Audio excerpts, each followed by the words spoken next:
Altcoins bottoming. Are we about to see altcoins pump? We got Aptos, Chainlink, Cardano, Polkadot, all showing bottoming signals. Did Bitcoin hit its bottom? Do we have another little flush out below? I think that we're getting into the zone where everybody's max frustration is peeking through, and I think we're about to see some absolute crypto rippage to the upside. We just have to know who's going to be holding on. Can you handle the pressure? Are you a diamond in the rough? We're going to be talking about this and more. We got a lot of charts that we're covering today. So everybody get activated, get live in the chat. Throw a one in chat. Are you excited about where we're at in the market right now? Throw a one in chat if you're excited, if you're buying, just excited in general. If number two, throw a two in chat. If you're just frustration, thinking about getting out, if you're just, you just don't know what to do and you're feeling a little bit lost, but we're about to give you some hopium here, because we got some opportunities brewing in this market. So everybody, let's go. Let's dive into it. We're live here on X. We are live on YouTube as well. So let's go.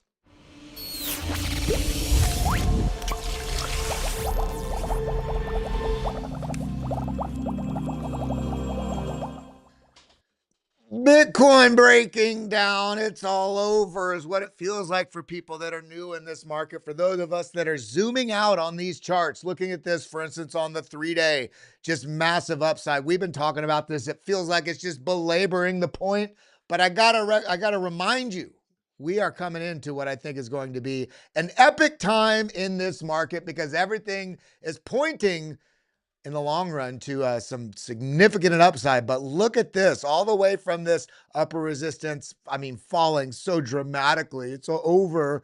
And is it so over when you realize this crash, AKA a correction down to where the trend line is here, also right in the middle of this order block zone, right in here, showing the price actions just doing what the charts were suggesting it was going to do. And when the price was up and over here, we were talking about it here on the BitLab stream. Whether you're watching here on X, whether you're watching on YouTube, wherever you're watching, live or later, we've been talking about watching for the price action to come down. Up here, it felt very bullish. It's like, it's not going to go down. But some people were saying, well, why are you pointing out these downside targets? Because up here, it did feel like it could run away. And what did I tell you all? I said, let's make sure we're looking at downside targets, because this is so hyped up with so many eyes on and institutions getting involved that we have to pay attention to the downside. And luckily we did, because the price action is coming down to flush into this a bit, filling out some of the inefficiencies we're seeing in the market over here with just the candles slicing straight up with none of this price interactivity filling out the zones. So this is on the 3-day, of course. Even if we come out to the 1 hour, I don't think I can get that bar. Let's go to the 4 hour. You see right now, we're just flushing right down into the bottom side, just below where this range is. The question right now is going to be, are we going to get a washout a little further down? Because look at these inefficiencies we have. You can see where the price is with this white dotted line. All of this inefficiency, I could see very realistically price coming down into this 81,000, potentially even down to 80 or just below that. Why just below that? Because just below that, let's double click there. Where are we at? Just below where we're at right now, we have this CME futures gap. It doesn't mean it has to fill. In fact, it would actually be epic if it didn't fill, because so many eyes on, and they're like, I'm not going to buy until it goes into the zone. But what have we been talking about here on the BitLab Academy community with all of you? We've been saying this market is so primed to wreck people based on expectations, which is why we're seeing some of the patterns play out in both directions versus just breaking out in the way statistics suggest. Because this is we're so early in this market, and we have all these institutions just becoming aware. We have new mechanisms, from futures to rules about brokerages and financial institutions and how they can participate in this market. Now, not only being limited to just futures in this market, but also being able to participate in to spot pricing. And also we have ETFs. There's so many different indications of what's going on in this market that, although we're all looking at the CME futures gap, I'm not convinced it's going to fill. Yes, we got very near it.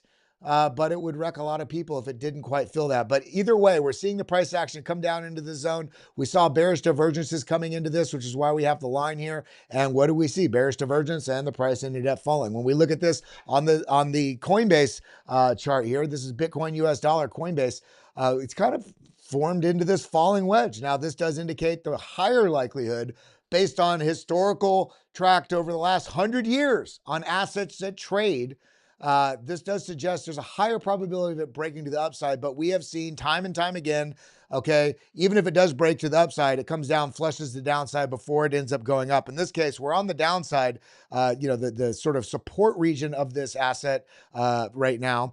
But although this does indicate more likelihood of breaking to the upside, we've seen a higher probability in the near term in the last 6 months or so of price action faking out. So I wouldn't be surprised if this does fake out, tap that liquidity, come back up in, reject, come back up, find support, and then make the move. So we've got to be nimble here and be a little bit longer term looking until we get in this 4-hour time frame.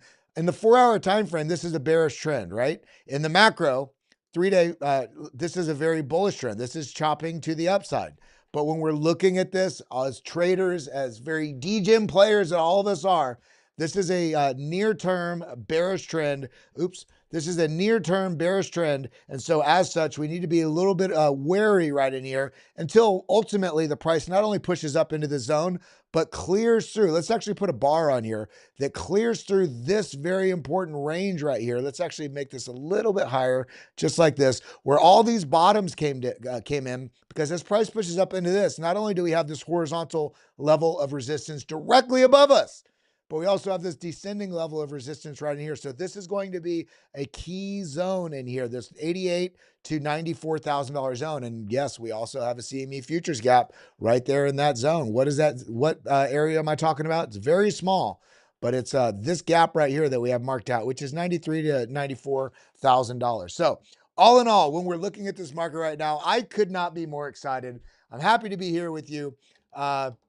You know what? I love you all. I appreciate you all. I've been buying along the way, getting some better prices along the way too. I'm not bothered by it. I have a semi-DCA, semi-position strategy right now where I'm just layering in because this is so primed for rippage. There's no telling when this market is just going to absolutely rip. So I don't mind if I buy and I'm able to buy lower. When you adjust your mindset to that way, you don't get so frustrated, especially if you're able to have a little bit longer time horizon. When we determine on I'm not interested in taking shorts and playing the downside price action because I'm so macro bullish. So you understand that. Yes, we're in a downtrend. I could play the downtrend, blah, blah, blah. But in reality, I'm so macro bullish that I'm waiting for the confirmations of that trend to shift in the midterm and in the near term, the small short time frame, so I can play the macro, midterm, near term bullish trend. So I'm looking for entries for my position trades right now. And it's semi DCA. I'm not doing it on a schedule, but I'm regularly buying, about every week and a half. I'll layer into some ONDO, layer into some Link. The other day, I layered into Aerodrome. I'm going to likely look to start layering back into the AI plays. Tau is now available on Coinbase. We got AIXBT, another number of other coins, virtuals that got a little over speculated and came way back. And some people were hating on me, like, why would you sell those? And you know what? Let's go ahead and look down at this. Let me come down to AIXBT. I sold out of AIXBT very shortly after I got in because we had the whole narrative switch because of DeepSeek, and we saw a lot of money coming out of AI. I got out of AIXBT roughly in this zone. I rotated it, not into stables, but I rotated it into ONDO and Chainlink. And look at this. From this point here, this dropped to a total drop of 66, 67%. Now on Chainlink, did it drop? Yeah, it dropped a bit. And this, back over here was this into January. So let's look at how far Chainlink dropped in that same amount of time. We'll see if I saved money by changing where my allocation was. So end of January, it was I layered in the 18, so somewhere about right here. So this dropped it dropped 26%.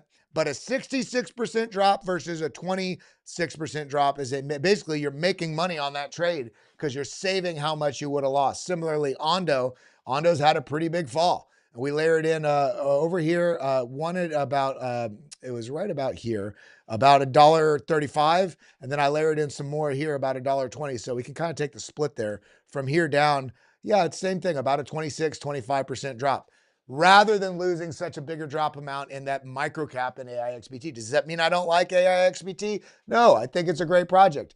But I saw the risk narrative really getting very risk off. So I put it in, layered into ONDO, Chainlink, Aerodrome, so on and so forth. So it worked out. My portfolio didn't fall as far. Granny's Garden says, hey, Kelly, how are you doing? Renegade Designers, how you doing? JR, Steady Bug, always here, steady as a bug. Chris Pfaff, longtime friend. He and I used to DJ together at Burning Man and all kind of places.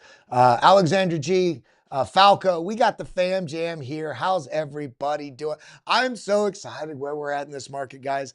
It's all just feels like it's shaping up. Let's get into it because we got some things to look at. First off, let's look at the bubble maps. On the month, mostly red. We're getting a little bit of green in there. On the weekly, mostly red. Pi is just ripping. Have you guys seen the pie chart? I would have guessed that this would have just bled down and just had a huge sell-off. But when you look at Pi, this actually, I hadn't looked at it. Look at this damn chart. This is from that, look at that. 2,450% to where that is, almost 3,000% up to that peak. Does that mean that you get into it because this is so bullish? For me, I wouldn't, because this is a huge movement already. I think there's going to be a little bit of capital rotation out of this. I think this will at some point in the near future, whether it's this week or next week, or this could still continue going strong. But I expect at some point at some consolidation or a little bit of a sell-off, rotation of capital there. So let's be a little bit patient there. Now, coming back over here, let's get down to this weekly. On the daily, we're starting to see a bit more green. In fact, Maker, have you guys taken a look at Maker lately? Maker, where's Maker at? MKR. Maker already looks like it's done a bit of a bottom. I mean, look at this 8-hour chart. Pretty big sell-off from this point here all the way down there. Look at that 66, 67% sell-off. But look at this rebound from this low. Wick come up. We have the rounding bottom, W formation right here. Kind of ugly, but just, but then breaking up above this neckline, coming back, finding support right here. What am I talking about? Breakout, come back, find support, push up, boom, and then there's a launch. But from this bottom, Maker has been making some waves. Look at that, up 100% since this low on February 11th. So Maker's getting a bit more of that liquidity interest coming back into it. We're also seeing right here, Stacks getting a little bit of a pump. Aptos, which we're going to be talking about today, and a couple other coins also. We get down to the hourly, and it's a mixed bag. Every hour it changes. Everything was green earlier. Now we're getting a little bit of a sell-off. But all in all, as you saw, I don't know if you saw, I did a short this morning. It was also the trailer for those that were watching earlier. I do think that we're starting to get some bottomish signs. And what are they? What should we be doing? Well, let's look into it. As everybody's piled in here, how you doing? Welcome to the BitLab Academy family. My name's Kelly Kellum. We're going to break down the charts, unbiased look at the data, not the price. The data relative to the price, as well as where we're at is potentially so we can stay on the right side of the trend, because I think we got some exciting things brewing in here. So let's dive into it. Again, let's start again. I'm just going to refresh here as several hundred people just piled in, got about 600-700 people looking at where we're at. I mean, zooming out on the 3-day bull trend. Let's not forget the bull trend we're in. Bam. 7 months of consolidation. Don't forget that. I think we're going to get more regular multi-month consolidation zones that just chop people out. And we got this nice move up here that's now turned into a breakdown. Oh my God, it's so bearish, into a bullish pattern. This falling wedge comes right down into this order block zone of liquidity. Does this mean we're done here? No, we very well could get another bit of a washout to the downside. But I think ultimately in the coming weeks, into the coming months, this is going to be a very strong resolution to the upside. Beyond that, I also see that the altcoins are very likely coming into a bottoming zone. We had this large washout to the downside. Wick brought it all the way back up, but then look at this rejection at this point of breakdown, came back in, rejected, confirming the breakdown. And look, now we have a higher low, came right back into the zone that we've been marking out on this chart for many, many months. I think this box was formed when we were back over here in June or July. And this came back up, rejected, rejected, rejected, rejected. Now the breakout. Well, let's come back and test it, testing it right in this zone. Now, there are some small signs on this others chart that we may be bottoming, but we're going to look a little deeper. We're going to look at better data. So let's talk about it. Let's get into it. What do we got to do? Now, everybody, make sure you're giving me a follow here on at Kelly Kellum. Just make sure, because there's so many fake profiles out there. That's why I just highlight it. We're really ticking up. Got a couple thousand people added here on my Twitter over the last couple weeks. Been doing a lot of media and stuff. Also, make sure you're hitting that retweet, hitting that like button. If we can get 10 super chats today or 10 new members on the YouTube, hit that join button. We will do a giveaway. If you are in the US, we will give, when we identify the winner, we'll send out a $100 value Arculus, best cold storage solution out there. As you know, we just had that massive hack. It's always, Bybit had that massive hack. GetArculus.com, use code BitLab20, 20% off to make sure you're protecting yourself. If you're not in the US, when we identify the winner, we will send $100 USDT your way. Now, continuing on, in order for you to become a member on BitLab, all you got to do, that's not today's stream. This one. When you are on here, just make sure you hit that subscribe button. And then after you do, you'll see a join button. Hit the join button right there and you can participate. So welcome everybody to the fam. Let's get into it. This is what we're looking at.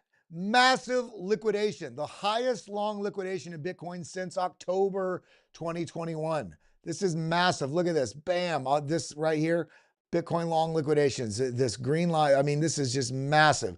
Following a drop in Bitcoin's price, Bitcoin's 50-day moving average shows the highest long liquidation since October 2021 to date. That is massive. So let's pay attention to the fact that when you get the washout of all this over exuberance and open interest and leverage and all this, this actually, as scary as it looks, it's like, oh, so many people got liquidated. People were doing dumb shit in the market. And when you get all that free liquidity in the charts, these big market players can see it. They look at this data. They look at even better data to see that, when we come back out here and looking at the liquidation data, all of this liquidity that was in the charts and just coming down. Look at this. Come up here, steal the liquidity. It's in the chart. People are leveraged. All these people are leveraged short. The market did go short, but what did it do before they shorted? It went up here and before the market broke down. They pushed the price up, cleared out that liquidity, forced those shorts closed, and then bam, moves to the downside. We've cleared all the liquidity. Now the majority of the liquidity is above us. Does that mean it can't go down a little further? No, it can. But looking at this, all the liquidity is above us. So we need to pay attention to that. This is a great cleansing of the market. We want it more spot heavy than liquidation, liquidity, leverage, margin, all that heavy. But then we got some bullish signs, okay? Very bullish signs. I've been talking about the global liquidity for a year and a half on this channel. And what do we see? This is the most important chart to follow. This is from Crypto Beast. Make sure you go give him a follow.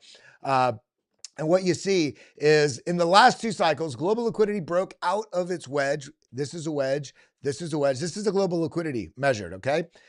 Broke out of the wedge and came back to the top line and then took off from there. So here we go. I can just show you on this one. Broke out of the wedge, came back. What do? We have a confirming move where it breaks out, comes back, tests the breakout point of previous resistance, flips it to support, launch. What are we seeing right here? The same global liquidity cycle. This is the argument so many people get in. Is it the 4-year halving cycle? Is it the global liquidity cycle? Is it the election cycle? Somehow all of these line up. It's like we're living in a simulation. And what do we see? Breakout of the liquidity cycle. Okay, boom, comes back down, touches that previous resistance. Are we in the bottoming phase of the liquidity, AKA fuel for risk assets to push higher? This is what we need to realize. So we're in the same spot right now. We are on the cusp of potentially getting that. We know the Chinese markets are kind of shambles. They've lost $15 trillion in their market since 2021. And it's starting to look like we're getting the global liquidity ticking up. So we got to pay attention to this. As bearish and scared as we want to be, realize that this market is in ultimate fear and you need to pay attention to that. In addition to that, we have all the meme coins that were stealing a lot of the retail liquidity, but we're starting to see this sort of coming, I don't want to say coming to a close. there's a huge sort of reduction of interest and liquidity going to meme coins right now. Maybe because all the rugs, maybe because some of the regulations, maybe who knows? But it is ultimately good, I think, for the broader altcoin market. So pay attention to that. We also see, I did a breaking space this morning on Mario Nafal's channel. I hosted it alongside Drew. And there's also an act that they're putting in, proposing to limit politicians' ability in the U.S., politicians issuing meme coins like the Trump coin. Now, good thing, bad thing, I don't know. I think ultimately it's probably a good thing. But either way, we're starting to see a lot more discussion about what the regulations are going to be within this space. So let's pay attention, especially now that we have a more friendly crypto ecosystem because of the new administration. Now, although this you might think this is limiting, I think this is actually good. I don't think politicians should be out there doing liquidity grabs in the market. We already got Nancy Pelosi doing a liquidity grab every time she makes a trade because she's trading on all that inside information. Now, continuing on, we also see Cynthia Loomis. 2025 is the year for digital assets. It might not feel like it right now in the blood, but smart money's buying this fear while some people are just getting ultimately frustrated and leaving right in the best time to really be stacking into this market. Ninja Forf, how you doing? Alexandra G, New World Disorder, how you doing? We got some old folks in the house, all the OGs in the house. Ricky Ross, Noob Doob, Atropine. Just big love to everybody. I hope you're all doing well. I'm ultimately super excited where we're at right now, thinking about the bullish architecture and everything layering in. And the fact that we're able to participate in buying these incredible levels, golly. And then we got this right here. Further positive news. Now, this might not feel like it affects you, but seeing that the SEC starting to close and shut down some of the investigations that they had, suppressing the market, although whether or not you cared that Gemini was getting squashed by the SEC, this is further showing the more positive regulatory framework that we have with our new administration. So positive news. But then we got the fear and the FUD, whale watch.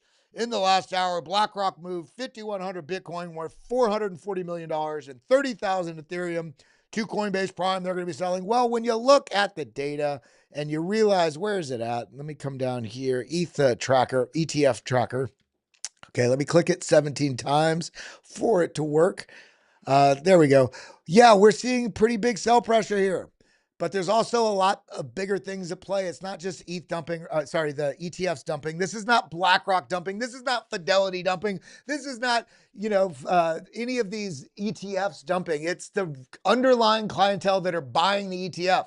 So when they sell their ETF shares, then these different ETF companies then have to go sell the representative Bitcoin or Ethereum, whatever the ETF is in the market. But now we also have changing dynamics, and the players that are in the market, they don't only have to participate if you're a broker dealer to go and sell, buy and sell on CME futures. Now they can also buy and sell on spot. Now they also have opportunity in ETFs. So there's a bit of arbitrage that is changing where it used to be CME futures and spot. Now there's CME futures, spot, ETFs, and now the bigger players can participate in all three of these as well. So there's kind of a changing dynamic here. And there's a lot of new people that came into ETFs that don't understand a 20 or 30% pullback in Bitcoin isn't when you get out. That's when you're buying. So this is, to me, this tells me not that it's over, that this is great buying opportunity coming in because we're shaking out some of the paper hands and closing some of that arbitrage that we're seeing in the market. Now, continuing on, what else we got? On-chain indicators are at the bull-bear boundary. Oh my God, it's almost over, everybody. No, it's not. It's only just begun. Let's stay calm here. Let's practice strategy.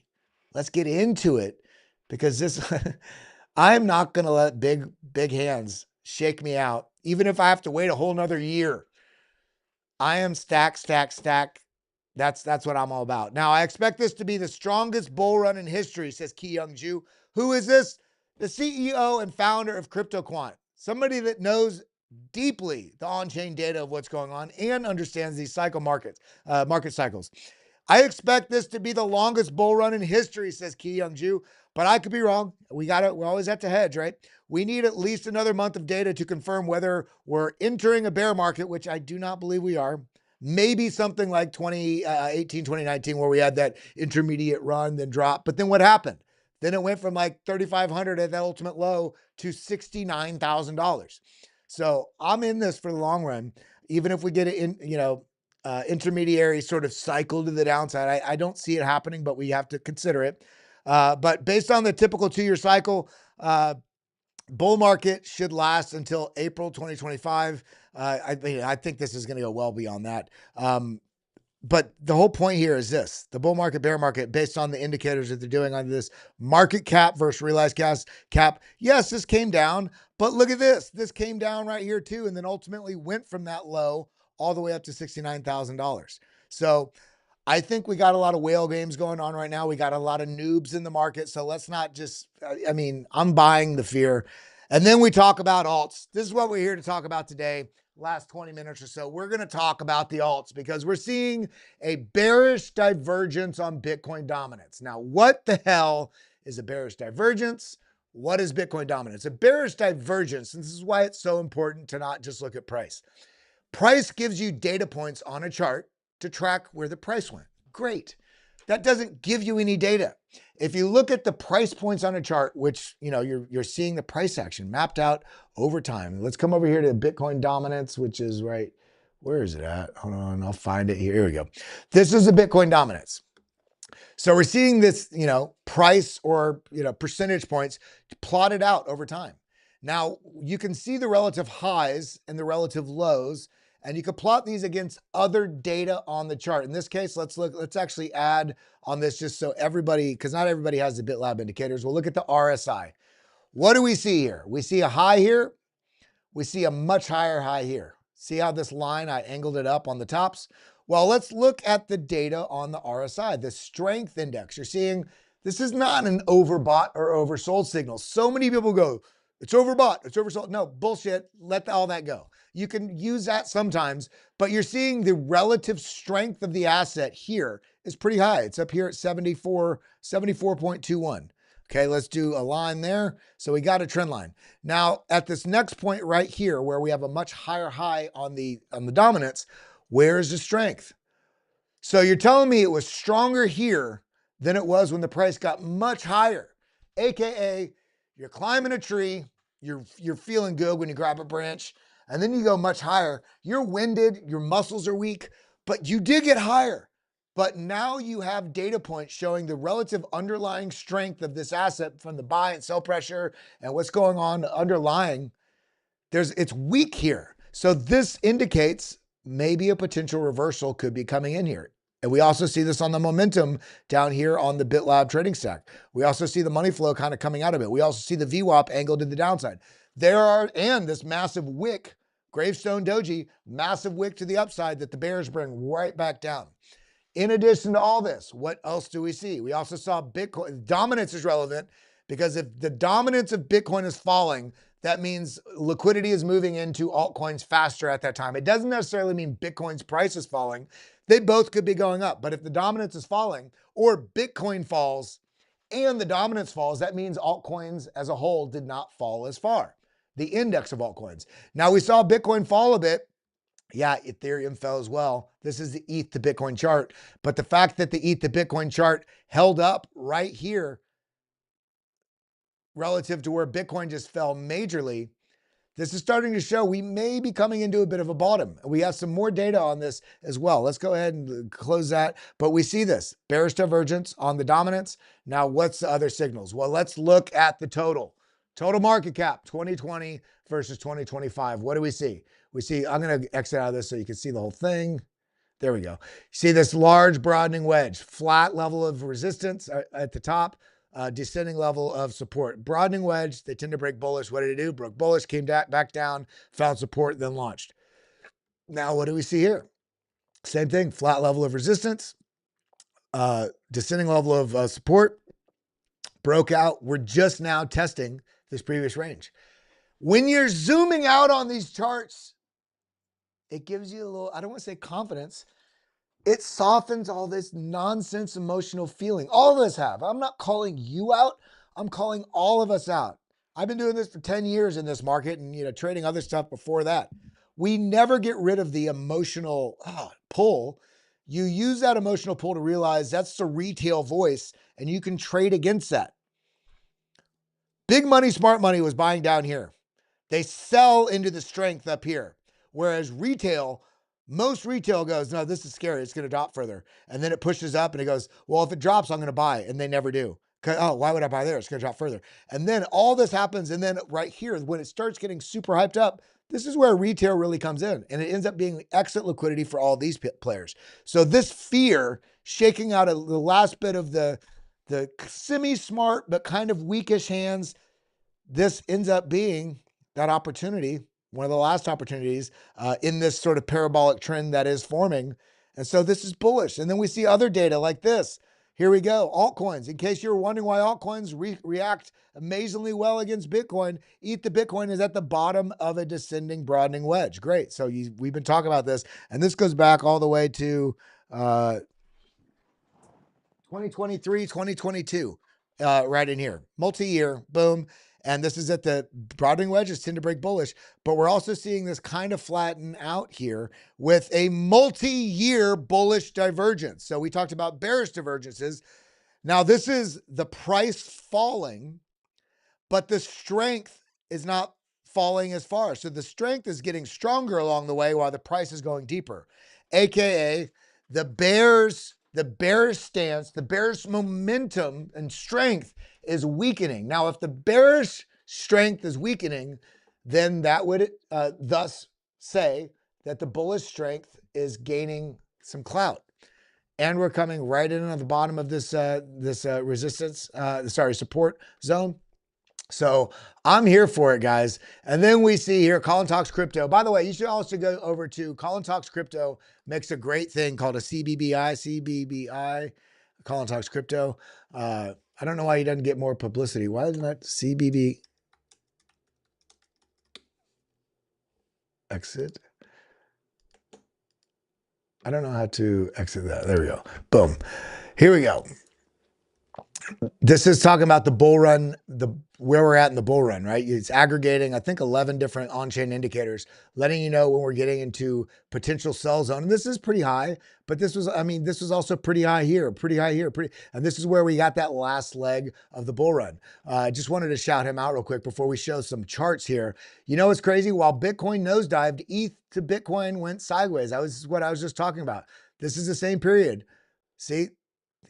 Bitcoin falling, this fell as well, but this has been trading sideways. We got another fall on Bitcoin, and ETH to Bitcoin pair has kind of been trading sideways. Maybe a little bit of hopium. And then we have bullish divergence on the ETH pair. This is ETH to dollar now rather than ETH to Bitcoin. And we're seeing this on I think that's a 3-hour chart. We're seeing the price action low, lower low. And what do we see on this strength? Low, higher low. Bulls are gaining a little bit of strength here. And whether you hold ETH or not, or trade it, this is a major catalyst for what the sentiment and the forward-looking idea is for what altcoins are going to do. Now, some would argue Solana has become a major player. Although its market cap is somewhat significantly smaller than ETH, it is a major talking point within the altcoin community. So we're going to look at Solana here in just a second too, but this is indicating maybe a short-term bounce. This does not mean a full reversal. It's going to go up, but this is a leading, a start of an indication that we might get some bullishness be coming in to ETH and maybe some other altcoins. But then we got to talk about some things when we look at the chart. Polkadot, a few days ago, Grayscale filers for Polkadot ETF with NASDAQ. Amazing. We see Aptos also in the news for Bitwise registers for an Aptos ETF in Delaware. So what are we talking about here? Ethereum. Okay. Coming right into a trend line that's been back here since June of 2022. We got a little bit of a breach here, but these are regional trend lines, right? This is also testing the range lows of this sideways range here. This sort of hump, very similar to what we saw on Bitcoin last year in the summer. This right here, the breakout. Look, breakout. Okay, hump, then launch. Similarly on Ethereum, we got the breakout, hump, and we have this multi-year support line coming right in here. This is on the 3-day chart. What does it look like on the 8-hour chart? And look at that. What do you know? I'm going to close this so we get a little bit more space. We have this order block that was right here. Also, massive order block right here. Automatically prints on the BitLab trading stack, where a lot of liquidity interest came in defending these zones. Now, the price action has dipped almost all the way through this, but starting to find a little bit of support here. And if this, I mean, I could not be more bullish, with a little caution in terms of a quick final washout. But I do think we're starting to see the signs, especially with this shelf here on the ETH to Bitcoin pair, that we're going to start to look up. Now let's look at the other coins. Solana kind of making its way down, support down to the next level that we had marked out before this happened. And then we marked out down here, that potential. If this loses its zone, we're looking at a pretty quick move down to 125. What we get? Really quick move down to 125, 136, but boom, look at this. 130, almost down into this 125 zone. Are we going to get a little deeper? I think we could, because this does look like it's kind of been accelerating to the downside. Currently, you have to pay attention. As bullish as we are, you can't ignore, just because you're bullish, that this is not a bit of a bull flag right here, where you have the sort of bull pennant right in the zone. So there is a possibility, if you measure this out, that this is suggesting that we come down and get that 102, 103, 104 level on Solana, which would ultimately, I think, really finish washing people out in that Solana trade. But ultimately, I think this would be a good opportunity, because I still think Solana is going to perform incredibly well this cycle. It's already performed from $8 up to $300, $290. But if we get this final washout, I do think that this order block that's already been printed here for quite some time would make sense for this to come down into. Now, if this is able to hold here and sort of form a bit of a bottoming pattern where we get like a double bottom, double W shape or whatever, then we're going to ultimately watch. Remember, just because you get bullish price action on a very small time frame is not a reversal. This could push up into this zone, come down and reverse and still come down, because we do have this major currently resistance line where it was support. We have to watch, as this does push up, what happens in this zone before we really commit to a reversal, bullish reversal there. But ultimately, the bullishness I'm seeing is like on Cardano. We have this falling channel that this has been in, and this is currently with this price action here. We have this massive wick, comes back up. Okay, much higher low. Comes up, rejects at this resistance trend line right here. Okay, boom. Now we're getting a kind of a double bottom in this sort of zone right in here. If this is able to hold this zone, then we're going to be watching, for a breakout here, probably a little bit of trouble at this 77-cent zone. Why? Because we have two order blocks directly above us, as well as this chop zone right here and the lows. So if this does break out here, be a little cautious here that we don't get another test here before there's a move.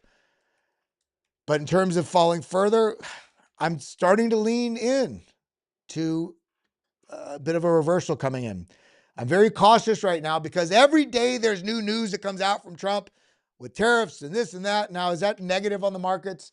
No, it is shaking up the confidence in the immediate short-term price action. So I think bigger players are taking advantage of causing those sell-offs. If you get another opportunity down here at 55, 58, 50, 60 cents, I think that'd be spectacular.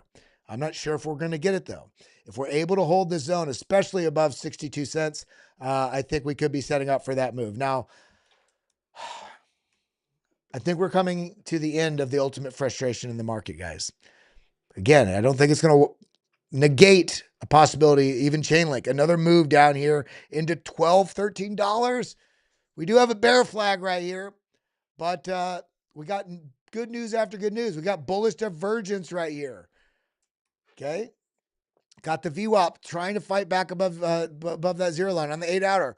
Green, neutral, green. Green is bullish, right? So we're starting to see some swing towards some underlying bullish data points. Although this feels scary, I think I even with another final because we're getting that dip to the dippity dip, right? I think we're getting to that final zone. What I'd like to see on Chainlink is a little bit more of a pullback right back into this, getting a double bottom, forming a W formation, coming back up here, and then starting to work its way back up. But we're getting, Sergey Nazarov from founder of Chainlink is out there in DC right now, kind of making the rounds. They did get a little bit of a delay on the ISO 222 March 10th, I think, deadline of the integration. I think that's moved to like July 14th or something like that. But Swift, DTCC, everything, guys, Chainlink, if I can buy this down here below $13, below $14, $13, $12, I mean, I think this is going to be the steal of the century. Then we got things like Polkadot, massive sell-off. Oh my God, it's over. And in fact, it felt like it was over. Why did it feel like it's over? Because sometimes we can be little bitches. And yes, that's a full bear market if you think about it. I mean, in a very short period of time, a 65% sell-off, 66% sell-off. But then what does that do? Comes right back into where this floor was set back here in August. Boom, boom, boom, boom. This comes back down a little bit higher low, rejection, a little bit higher low here. Okay. And if this is able to push its way up, I don't think it's up and away. If it's able to push its way up in here, I'd watch for, a little test back down or whatever it is, rejection here at this level. We have the descending level of resistance and this chop zone that's right in here. But whenever this does break out, watch for wherever the retest comes in. You may even get something more, you may even get something a little bit more aggressive where you do get the break all the way up into here, but watch for the retest here, whether it's something like that or it's something in here, chop sideways a little bit longer, and then you get the move. But I do think we're starting to get to the end of this depressive altcoin bear market sentiment that's really jacking up the sentiment in the crypto market. Because everybody was hoping, me included, for alts to start really printing so we can start making more Bitcoin to take profit in later in this cycle. But ultimately, that didn't happen. We had the round trips like this in the market across the board. With nearly everything, where we had that run up. I mean, let's go back here. Look at this. October 2023. Oh my God, we ran up all the way into March.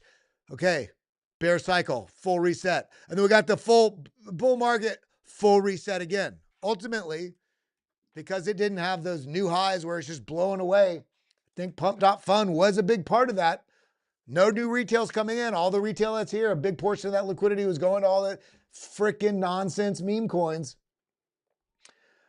But these things have been stacking. These different protocols or partnerships, they've been integrating. We see the dev commits on GitHub, institutions, VCs.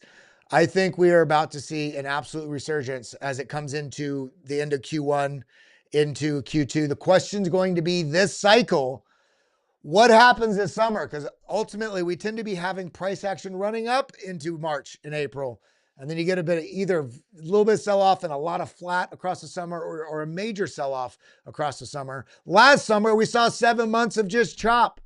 However, everything's been preparing for all these things that are being built. So I do think that we have an opportunity this cycle to kind of break some molds. We got to see what happens. The month is closing tomorrow for February. We got March coming up. We got the banking crisis, the bank term lending, $1 trillion issue going on, bank loans coming due. But we also have global liquidity on the rise. There's a very choppy idea about what's going on. So you got to stay nimble. You might need to adjust your timelines a little longer right now. Don't chop yourself out because I still think we're in for an absolute stellar bull market. Aptos, before we go, rising channel. We talked about this potentially breaking down, broke down, came up, confirmed the breakdown, and then fell into this falling wedge. Now we have this big wick to the downside. Comes back up. We've been chopping sideways with a higher low. Bullish divergence coming into this point right on this big ass wick. Bulls eating it up, but the bull div kind of suggested that was going to be the place anyway.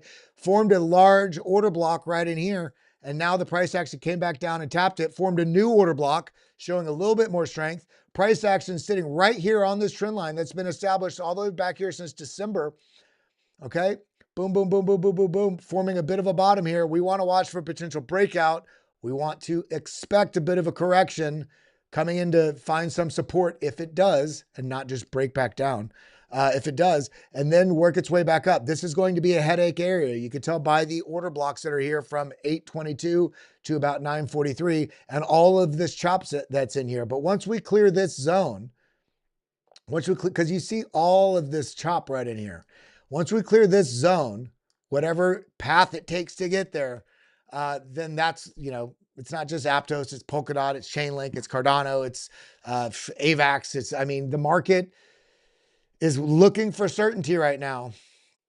I mean, just falling broadening wedge, golly. Bullish divergence like a mofo right here. Look, low, much lower low. Momentum waves, much higher low. I mean, we're in for some absolute amazingness in this market. If we can take advantage of buying the blood, let me look back through some of these comments before we send you over to, the blockchain basement. Chris Fast says he's got to run. Thank you, brother. Thank you for being here. Crypto OG. March has been worst month for Bitcoin in past bull markets. Maybe so. Yo, Kelly bought 10K worth of dog. Yo, shout out. We did $20,000 giveaway yesterday. One of the members of the dog community donated 7.5 million dog, and we did a whole hour and a half long spaces talking about everything going on because Leonidas and the community, they figured out ways to bridge it so you can actually buy it on Solana. They're going to be moving into Hyperliquid and all these other things. It's all basically wrapped dog on these other chains. So now you could buy it on whatever chain you're on, and that's growing. And so he wanted to get the word out about that. One of the members, the OG General, massive, he's just been stacking on his own, stacking dog. He did a $7.5 million dog giveaway, $21,000 worth of dog. I think there were 6 different winners. So shout out to that. And Multisig bought $10,000 worth of dog. You got more dog than I do. I think I have like 5,000 or 6,000. I think it's 2.2 million a dog. Who else we got? Wispy says Cardano. Have I looked at Cardano yet? I don't remember if I did. So let's go back and just take a peek. Take a gander. Where is it? Here it is. Yeah, just hug it. Yeah, I did talk about this. Looking like it's trying to round out. It's trying to round out. I did talk about this, so you can go back and check that out. BNB also had that, it's kind of fallen out of this. I mean, it's a pretty big trend line it's got here. How big is this trend line? It goes all the way back to October 2023. We've already fell out of it once, so it's not the end of the world. If anything, I just think this is kind of a bit of a falling channel now, falling broadening wedge here. I think BNB is going to be fine. Guys, I'm just so bullish on this market. ONDO still giving us prices under $1. Holy moly. I wish I'm waiting for a couple contracts in 2 weeks. Makes me want the market to go down because I'm so bullish about what's ahead. If you understand the timeline of what's ahead in the market, it doesn't matter to you if the market pulls back. That means it gives you more time to stack in. Aerodrome is also one of those ones I've been stacking into. Look at this, falling perfectly into this. Yes, it lost this trend line, but this is still a very new asset. So look, we have 2 order blocks right here pointing out this area from 61 cents all the way down to 40 cents. But somewhere within this, if this does drop into here, I think is a great buying opportunity. I'm only stacking to this. Constellation DAG, doing the Lord's work out there with multi-year contracts with Department of Defense, U.S. Air Force, U.S. Transcom. You don't understand how much data they use. Also working with the digital, Ben Jorgensen, who is the founder of Constellation DAG, or one of the main people, is at the digital asset chamber of whatever it is, speaking with the political working group there with the current administration.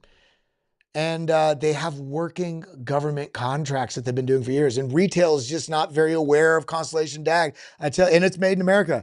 The fact that this is like let's look at this real quick before we go. DAG, you don't understand how Panasonic is launching their blockchain on Constellation DAG. And this is at $135 million market cap. Don't you understand that? $135 million market cap. And we're over here talking about, I wonder if Cardano and Solana, $68 billion. Do you realize the difference between 135 million, 68 billion? Chainlink, 9 billion. Avalanche, 9 billion. Polkadot, 7.7 billion. Aptos, 3 billion. All these great chains, but then you got something that has major contracts, and retail is not fully aware of it yet, doesn't have any tier 1 listings yet. and it's made in America, and it's in the working group with Cardano, Aptos, Filecoin, that working group of all the main people advising the government right now in the crypto council, wherever it is, with President Trump. And this one has 135 million. That's why I've been stacking to this, and what I have stacked, I'm just holding. So, because I think this is gonna absolutely moon. But everybody, I love you. I appreciate you. Have a wonderful Thursday afternoon. Fear and greed index, max pain level, 10. It's like 10 right now. I love you guys. My heart goes like this for you. Let's head over to Blockchain Basement, show some love, and we'll see you in the next one. Adios, muchachos.